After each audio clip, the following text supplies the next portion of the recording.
사람이 건강하려면 운동도 해야 되고 잘 먹고 잘 자고 배설도 잘 해야 합니다. 또 한 가지 중요한 건강의 요소가 있는데 바로 그 건강의 요소가 뭐냐 하면 적당한 긴장 상태와 스트레스가 있어야 한다는 것입니다. 사람이 아무 걱정도 없고 스트레스도 없고 육신과 마음이 편하면 건강한 것 같지만 그렇지 않습니다. 적당한 마음의 긴장 상태가 있고 스트레스도 적당히 있어야 건강에 좋은 것입니다. 오래도록 건강하게 장수하는 사람들을 보세요. 그 사람도 절대 편하게 사는 사람이 아닙니다. 무언가를 농사를 짓든지 뭘 하든지 계속 움직이는 사람입니다. 육신적으로도 계속 움직이고 정신적으로도 계속 공부를 한다든가 생각을 한다든가 이런 사람들이 장수하지, 할 일 없이 집에 앉아서 있는 사람은 결코 건강에 좋지 못합니다. 이와 같은 이치는 믿음 생활과 영혼의 건강에도 그대로 적용이 됩니다. 본문 말씀 고린도전서 16장 13절을 보면 깨어 믿음에 굳게 서서 남자답게 강건하여라, 이렇게 말씀하고 있습니다. 고린도전서 16장은 마지막 장으로서 고린도 교인들에게 부탁하는 부탁과 가르침이 기록되어 있습니다. 바울은 과연 고린도 교인들에게 부탁하는 부탁이 무엇이고 또 가르침을 주고 있는데 그 가르침이 무엇인가를 공부해 보겠습니다. 첫 번째로는 준비된 삶을 살아라고 합니다. 본문 말씀 고린도전서 16장 2절 말씀 보시겠습니다. 매주일 첫날에 너희 각 사람이 일을 얻은 대로 저축하여 두어서 내가 갈 때에 연보를 하지 않게 하라. 아멘. 본문에서 나오는 매주일 첫날은 오늘날 주일을 말하고 있습니다. 안식교에서는 주일날 예배 드리는 것은 태양 신을 섬기는 것이다, 이렇게 해서 안식일을 섬기고 안식일을 예배 날짜로 정하고 있습니다만은 초대교회부터 이렇게 주님이 부활하신 날, 그날의 주일날이거든요. 그래서 주일날 예배를 드렸습니다. 당시 본문에 나와, 그러니까 꼭 이렇게 안식일을 지켜야 된다, 이렇게 생각하기보다는 주님 부활하신 주일날 예배 드리는 것이 합당한 줄 믿습니다. 그리고 당시 고린도 교회나 갈라디아 교회는 예루살렘 교회보다 상대적으로 부유했습니다. 그래서 바울은 갈라디아와 또 고린도 교회에서 어렵고 가난한 사람들이 많은 예루살렘 교회를 좀 도와주도록 부탁합니다. 예루살렘 교회는 교인들이 가난할 수밖에 없었던 것이 이스라엘의 지배층인 바리새인들과 사두개인들은 기독교인들을 핍박했습니다. 여러 모양으로 아주 살아가기 어렵게 했어요. 그러니까 안 그래도 어려운 사람들이 교회에 많이 나왔는데 이렇게 그 이스라엘의 지도층들이 이 기독교인들을 핍박하고 여러 모양으로 세금이라든가 이렇게 해서 아주 살기 어렵도록 하니까 이스라엘 교회가 어려웠지요. 그래서 바울은 상대적으로 부유한 갈라디아나 고린도 교회에서 이렇게 좀 도와주도록 헌금을 하라 부탁하고 있는 것입니다. 그런데 이런 어려운 예루살렘 교회를 위해서 돕는 헌금을 할 때도 바울이 고린도교에 가면 그때 부랴부랴 헌금을 하지 말고 매 주일마다 자기 삶에 이득이 있었던 대로 헌금을 차곡차곡 모아놨다가 주일마다 헌금을 해서 따로 그 헌금을 모아놓았다가 그 고린도교에서 선출한 사람을 통해서 바울과 함께 예루살렘 교회를 돕도록 하라, 이렇게 부탁하고 있습니다. 다시 말하면 준비된 헌금을 하라는 말씀입니다. 아무런 준비도 안 하고 있다가 바울이 방문하면 그제야 헌금을 하지 말고 일주일의 첫날인 주일날 정성껏 준비된 헌금을 하라는 것입니다. 사람은 언제나 준비된 삶을 살아야 됩니다. 물론 사람이 사는 세상이 언제나 계획한 대로 되는 것은 아무것도 없습니다. 또 내일 일을 아무도 몰라요. 그렇다고 해서 그냥 되는 대로 허랑방탕하게 그렇게 살아가도 되겠습니까? 장래일을 알 수 없고 내일 일을 알 수 없으나 우리는 언제나 준비된 마음 자세와 준비된 생활 태도를 유지해야 건강에도 좋고 하나님도 그런 사람에게 복을 주시는 것입니다. 준비되지 않은 사람은 아무리 행운이 자신 앞에 와 있어도 그 행운을 차지할 수가 없습니다. 주님이 주신 복이 내 앞에 뚝 떨어져 있어도, 또 우리 가정에 하나님이 주신 복이 떨어져 있어도 준비되지 않은 사람은 그 복을 알아보지도 못하고 받을 수가 없습니다.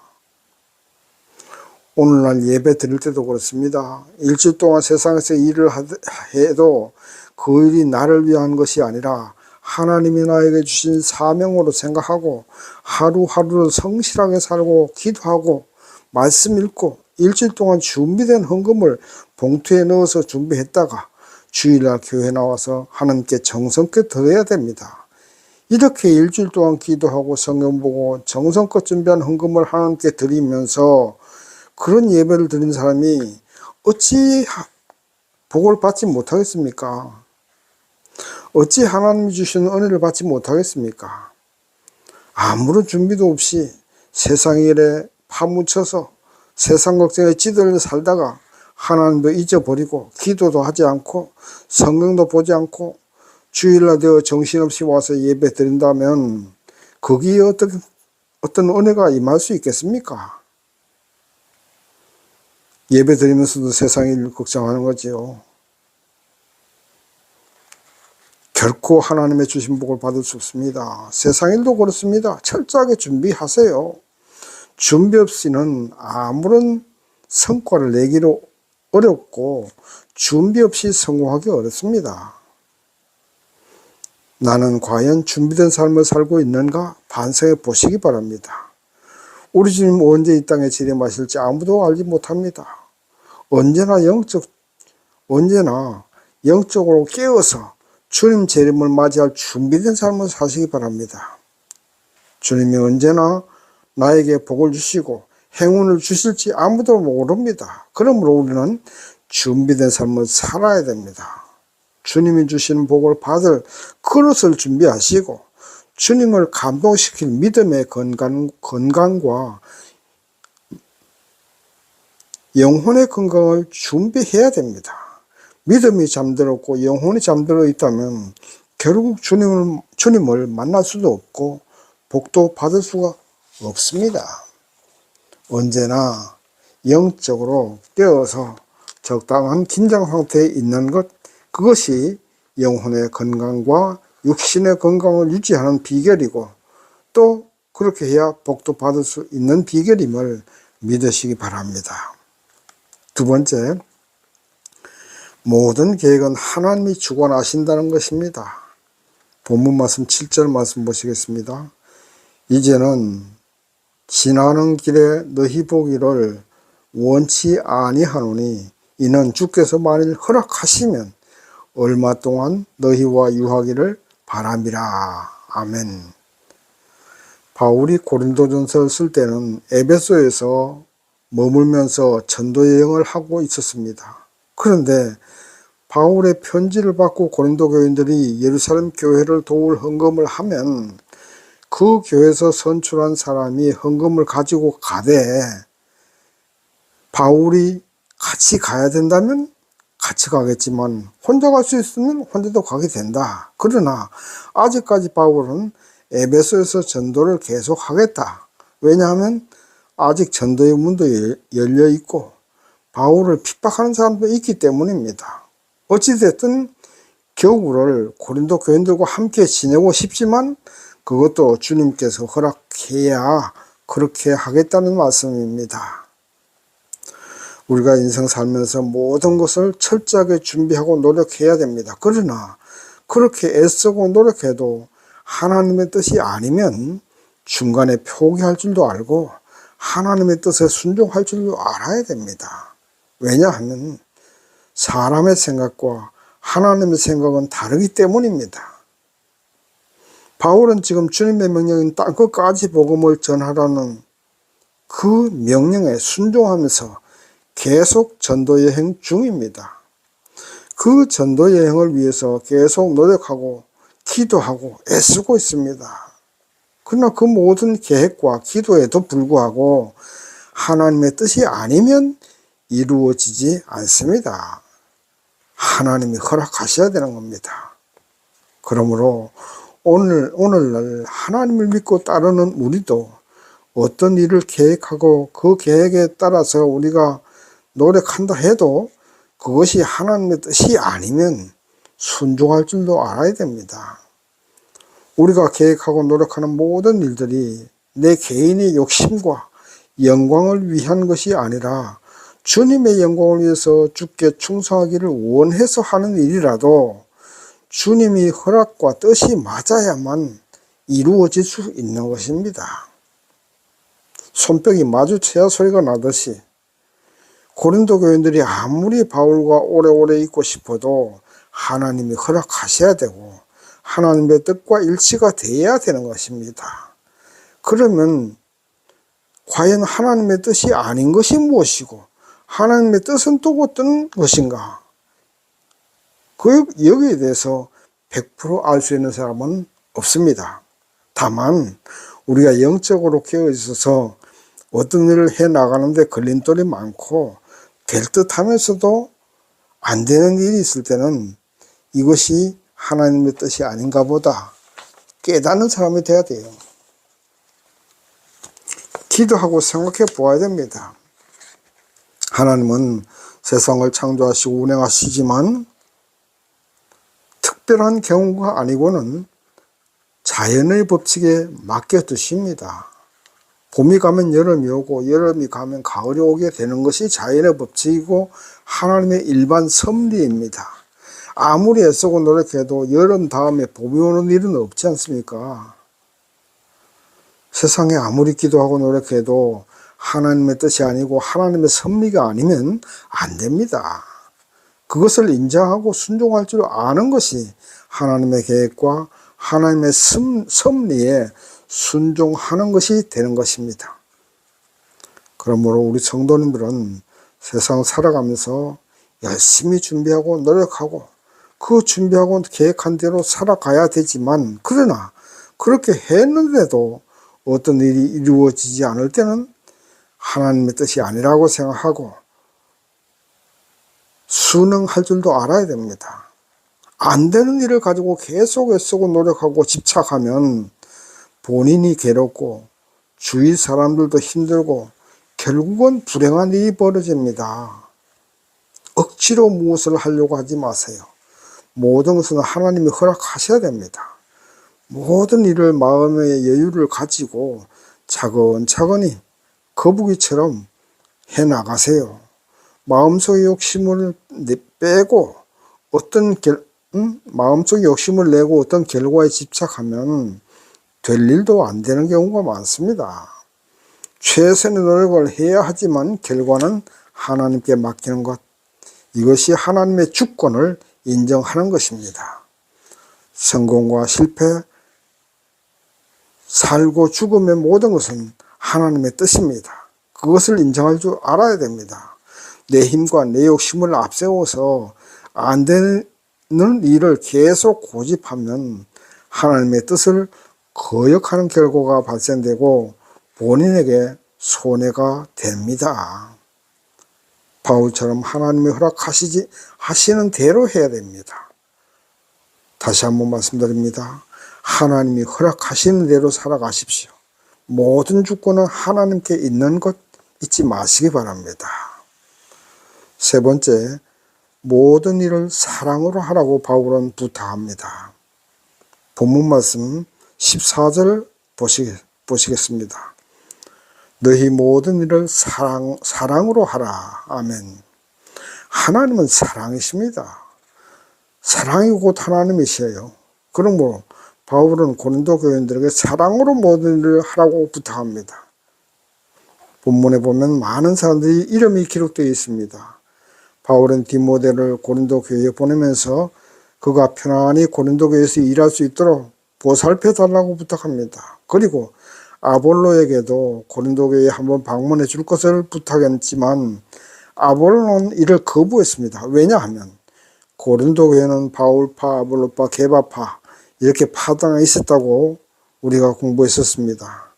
만약에 아볼로가 고린도 교회에 가면 아볼로에게는 힘이 될 것이고 또 아볼로 자신에게도 아볼로 파에게도 다 힘이 되고 손해될 것이 별로 없을 거예요. 그럼에도 아볼로는 사랑으로 바울의 청을 거부했습니다. 왜 그랬습니까? 고린도 교회에 파당이 생기는 것이 하나님의 뜻과 맞지 않고 교인들이 사랑으로 하나 돼야 되는데 자신이 방문해서 오히려 그 파당을 부추기고 교회를 분열시켜서 되겠는가? 그래서 그는 단호하게 사랑으로 거절했습니다.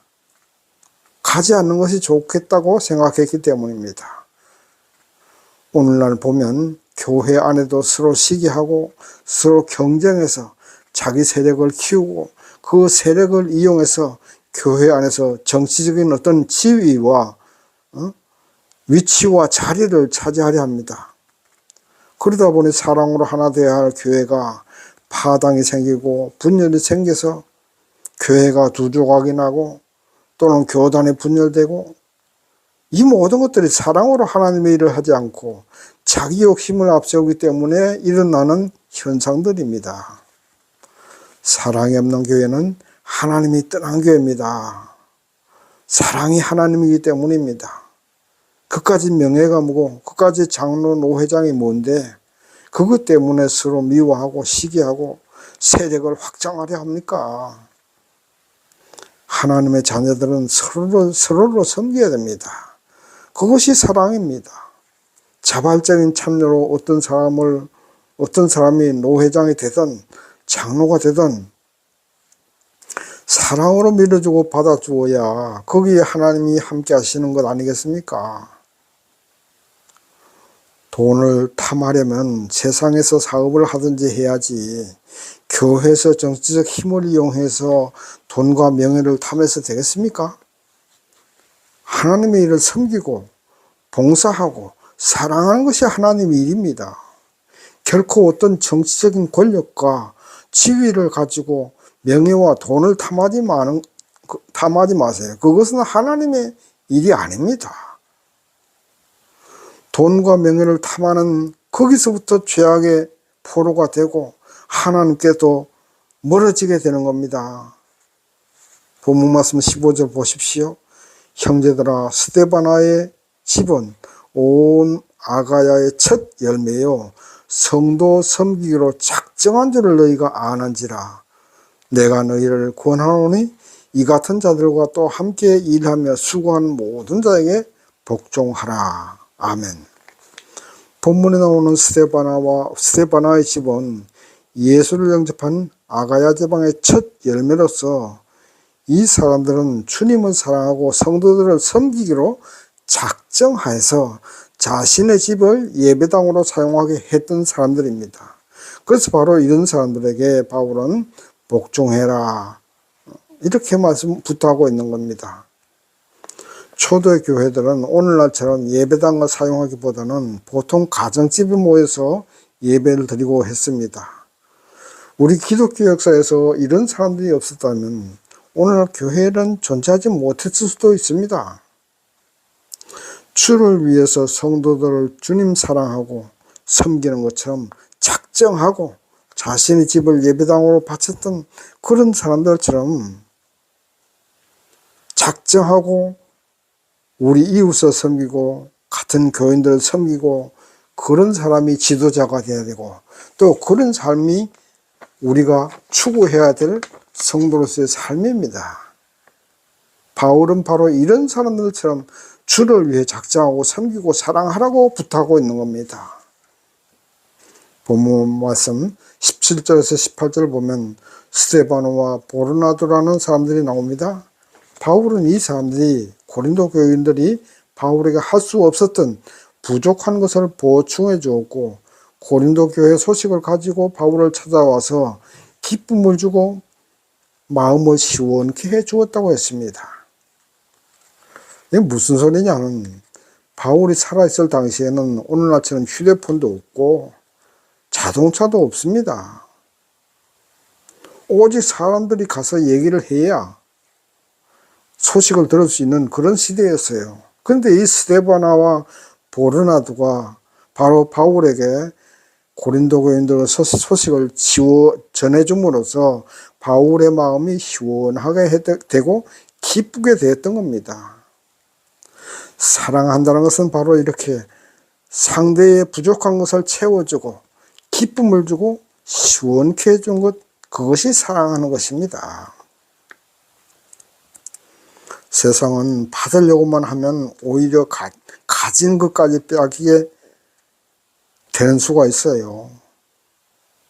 5달란트 가진 자, 3달란트 가진 자, 그들은 그것을 이용해서 더 많은 이익을 남겼지만 1달란트 가진 자는 땅속에 묻어두었다가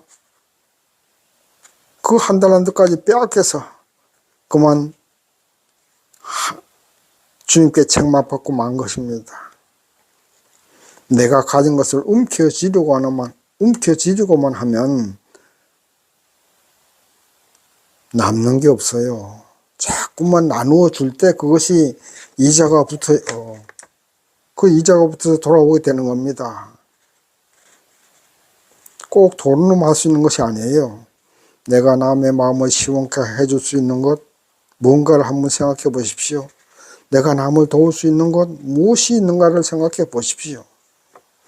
물론 돈으로 하면 좋겠지요. 그러나 꼭 돈으로만 하는 것이 아니에요. 말 한마디, 또 상대방의 가려운 곳, 상대방의 고민, 이런 것을 다 풀어주는 것, 이거 다 그런 종류에 해당합니다. 그래서 우리는 상대에게 기쁨을 주고 마음을 시원케 해 주십시오.